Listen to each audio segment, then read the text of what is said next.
இறையேசுவில் பிரியமான சகோதர சகோதரிகளே, நமது ஆண்டவர் இயேசு கிறிஸ்துவுடைய திருப்பெயரால் உங்களுக்கும் உங்கள் குடும்பத்தில் இருக்கிற அனைவருக்கும் அன்பும் சமாதானமும் மகிழ்ச்சியும் உண்டாவதாக. அன்புமிக்கவர்களே, ஜூலை மாதம் 23ஆம் தேதி ஸ்வீடன் தேசத்தை சார்ந்த புனித பிரிஜித்தா என்பவருடைய நினைவு நாளைத்தான் இன்றைக்கு நம்ம கொண்டாடுகிறோம். அன்புமிக்கவர்களே, இந்த புனிதையானவள் திருச்சபையுடைய வரலாற்றில் 13வது 14வது நூற்றாண்டில் வாழ்ந்த ஒரு புனிதை. பிறந்தது ஸ்வீடன் தேசத்தில், இறந்தது இத்தாலி தேசத்தில். ஸ்வீடன் தேசத்தை சார்ந்த அரசர் மாக்னஸ் என்பவருக்கு இவர் திருமணம் செய்து வைக்கப்படுகிறார். திருமணத்தின் ஆசீர்வாதமாக 8 பிள்ளைகள் இவர்களுக்கு இறைவன் கொடுக்கிறார்.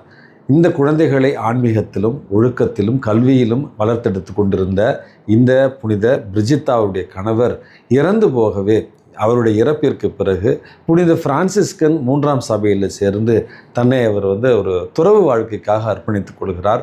பிள்ளைகளை நல்ல ஒரு கத்தோலிக்க நெறியிலும் ஒழுக்கத்திலும் வளர்த்தெடுக்கிறார். அன்புமிக்கவர்களே, தன்னுடைய வாழ்க்கையை இறை வார்த்தையை அறிவிக்க விரும்பி இவர் பல இடங்களுக்கு சென்று தன்னுடைய கணவருடைய சொத்தில் பெரும் பகுதியை ஏழை எளியவர்களுக்கு கொடுத்துவிட்டு துறவற மடங்களை கட்டி எழுப்புவதற்காக உதவி செய்து, ஆலயங்களை கட்டி எழுப்புவதற்காக உதவி செய்து தன்னுடைய செல்வத்தை ஏழையருக்கு பகிர்ந்தளித்தார் என்று தான் இவருடைய வாழ்க்கை வரலாறு நமக்கு தெளிவாக சொல்லுகிறது.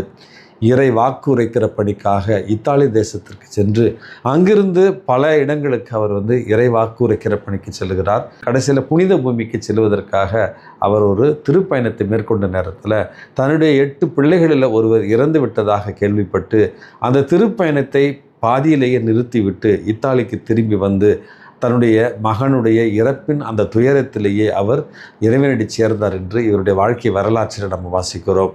அனுபவமிக்கவர்களே, ஆண்டவருடைய பாடுகளை காட்சிகளாக கண்ட ஒரு புனிதையாகத்தான் ஸ்வீடன் தேசத்தினுடைய புனித பிரிஜித்தம்மாளை நம்ம பார்க்கிறோம்.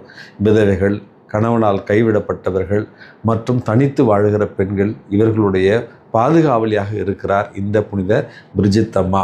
இவருடைய பரிந்துரையால் நம்முடைய அன்னையருக்கு இறைவன் ஞானத்தையும் அதே நேரத்தில் பிள்ளைகளை கத்தோலிக்க நெறியில் வளர்த்தெடுக்க வேண்டிய அந்த மனத்திடத்தையும் கொடுக்க வேண்டுமாய் இவருடைய பரிந்துரையை இன்றைக்கு மன்றாடி ஜெபிப்போம். அன்புமிக்கவர்களே, இன்றைக்கு நமக்கு கொடுக்கப்பட்டிருக்கிற நற்செய்தி வாசகத்தில் சீடர்கள் இயேசுவிடத்தில் ஏன் இந்த மக்களிடத்தில் நீங்கள் ஓமைகள் வாயிலாக பேசுகிறீர்கள் அப்படிங்கிற ஒரு கேள்வியை கேட்கிறார். போன வாரத்தில் இந்த ஒரு கேள்வி கேட்கப்பட்டது. அதற்கு இன்றைய மன்னாவில் நான் பதில் சொல்லியிருந்தேன்.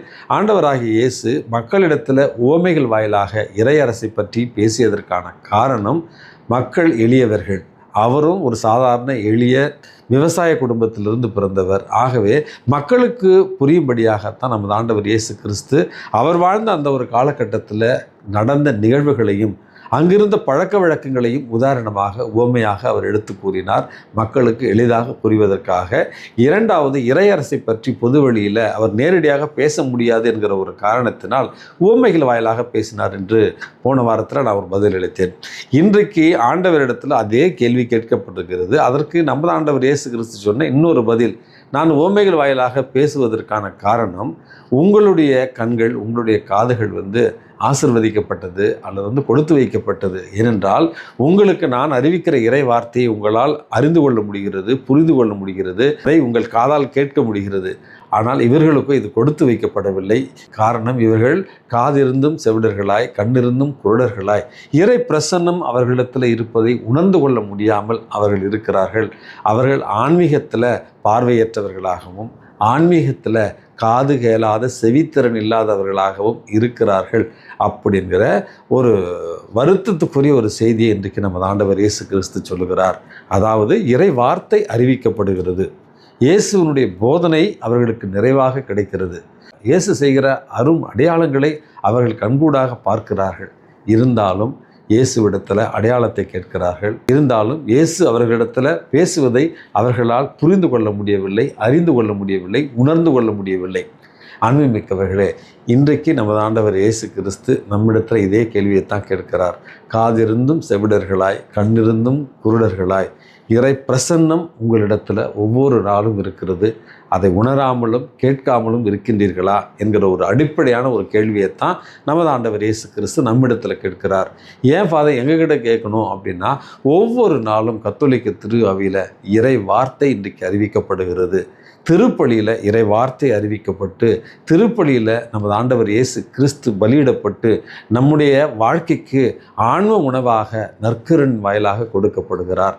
அன்பு உறவுகளே, இறை வார்த்தையை கேட்கின்ற நாம், இயேசுவையே உணவாகவும் வானமாகவும் உட்கொள்கிற நாம், அவருடைய திருப்பிரசன்னத்தை உணர்ந்து இயேசுவைப் போல நம்முடைய வார்த்தையாலும் வாழ்வாலும் வாழுகிறோமா என்கிறது தான் அடிப்படையான ஒரு கேள்வி. 2-3 நாட்களாக டெல்லியில் மிகவும் மனதை கணக்கச் செய்கிற ஒரு நிகழ்வு நடந்து கொண்டிருக்கிறது.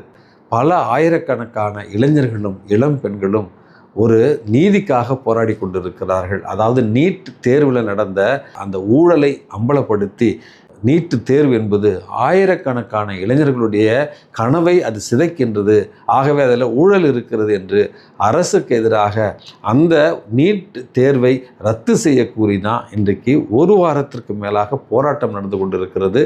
அமைதியான வழியில் சாகும் வரை உண்ணாவிரதம் இருந்து ஒருவர் இந்த நீட் தேர்விற்காக தன்னையே தியாகமாக அர்ப்பணித்து கொண்டிருக்கிறார். அன்புமிக்கவர்களே, இந்த இளைஞர்கள் தீவிரவாதிகள் அல்ல, இந்த இளைஞர்கள் அராஜகம் செய்பவர்கள் அல்ல, இந்த இளைஞர்கள் வன்முறையை கையில் எடுப்பவர்கள் அல்ல. ஆனால் 2-3 நாட்களாக இவர்களுக்கு எதிராக கட்டவிழ்க்கப்படுகிற வன்முறை மிகவும் மனதை வேதனைக்கு உள்ளாக்குகிறது என்று தான் சொல்ல வேண்டும். இளைஞர்களை தடியடி அடித்து, இளைஞர்கள் மீது கண்ணீர் புகை கொண்டு வீசி, இன்று அவர்கள் மீது தொடுக்கப்பட்டிருக்கிற வன்முறை நம்முடைய பிள்ளைகள் மீது கட்டவிழ்க்கப்பட்ட ஒரு வன்முறையாகத்தான் நான் பார்க்கிறேன். அந்த இளைஞர்களை அடித்து கொண்டிருந்த ஒரு போலீஸ் இடத்துல ஒரு இளம்பெண் சென்று, உங்கள் பிள்ளைக்கும் சேர்த்து தானே நாங்கள் போராடுறோம், உங்கள் பிள்ளையினுடைய கனவுக்காக தான் நாங்கள் அடி வாங்குகிறோம், அடிங்க, எங்களை எவ்வளோ வேணாலும் அடிங்க, சாகும் வரையில் எங்களை அடிங்க அப்படி என்று ஒரு 18-19 வயது இளைஞனும் இளம்பெண்ணும் தங்களை அடிப்பதற்கு அனுமதிக்கிற அந்த ஒரு காட்சி உண்மையாகவே மனதை வேதனைக்கு உள்ளாக்குகிறது. அன்புமிக்கவர்களே, நம்மை ஆளுகிற அரசு தலைவர்களும் நம்மை போன்ற ஒரு சாதாரண குடும்பத்திலிருந்து பிறந்தவர்களை தான். இரக்கத்தோடும் கருணையோடும் நடந்து கொள்ள நம்முடைய பிள்ளைகளுக்காக இன்றைக்கு ஜெபிப்போம். அமைதி வழியில் போராடி ஜனநாயக முறையில் அவர்கள் தங்களுடைய உரிமைகளை பெற்றுக்கொள்ள அரசு வழிவகை செய்ய வேண்டும் என்று நம்முடைய இளம் பிள்ளைகளுக்காக ஜெபிக்க உங்களை அன்போடு அழைக்கின்றேன். இதைத்தான் நமது ஆண்டவர் இயேசு கிறிஸ்து அமைதியை ஏற்படுத்தவும் அநீதிக்கு எதிராக குரல் கொடுக்கவும் நமக்கு கற்றுக் கொடுத்திருக்கிறார். இறை வார்த்தையை உணர்ந்து கொண்டவர்களாகவும், இறை வார்த்தையை புரிந்து கொண்டவர்களாகவும், இறை வார்த்தையை நம்முடைய வாழ்வாக மாற்றிட இறைவன் உங்களையும் என்னையும் தூண்டுவாராக. எல்லாம் வல்ல இறைவன், தந்தை, மகன், தூய ஆவி உங்களையும் உங்கள் குடும்பத்தில் இருக்கிற அனைவரையும் நிறைவாக ஆசீர்வதித்து பாதுகாத்து வழிநடத்துவாராக. ஆமேன்.